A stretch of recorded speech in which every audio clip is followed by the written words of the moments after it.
عدیل صاحب شہر کی بہت اونچی ایک عمارت کے 5ویں منزل پر واقع کسی سرکاری ادارے میں کام کرتے تھے۔ وہ صحت کے معاملے میں بہت محتاط تھے اور اپنا دوپہر کا کھانا گھر سے لاتے تھے۔ ان کے دفتر کے سامنے کوریڈور کے کونے میں ایک بلی اپنے 3 بچوں کے ساتھ رہتی تھی۔ دوپہر کے کھانے میں سے جو بچ جاتا، عدیل صاحب اسے بلی کے لیے ایک برتن میں رکھ دیتے، جسے بلی اور اس کے بچے کھا لیتے۔ دفتر کا چوکیدار بھی بلی کا خیال رکھتا اور برتن کو دھو دیتا۔ بلی کے بچے ابھی چھوٹے ہی تھے کہ رمضان کا مہینہ آ گیا۔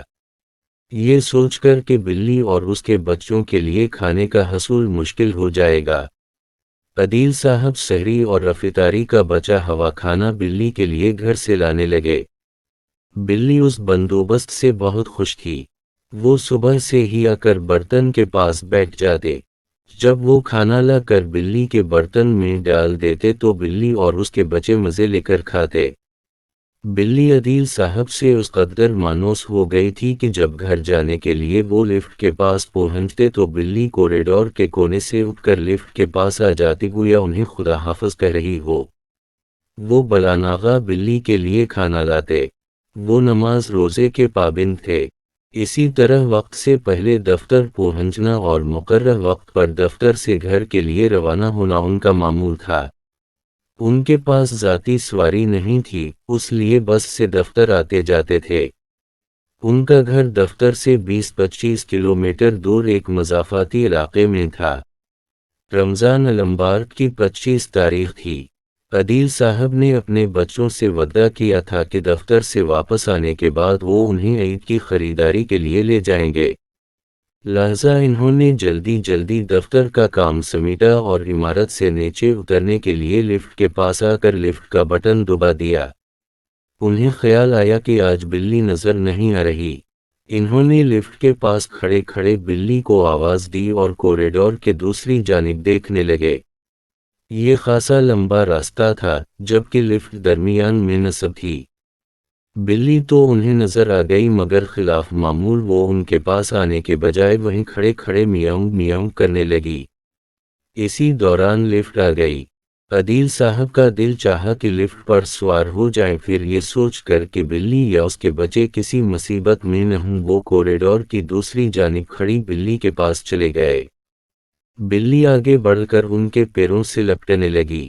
انہوں نے ادھر ادھر نگاہ دوڑائی، مگر انہیں بلی کی پریشانی کی کوئی وجہ سمجھ میں نہ آئی۔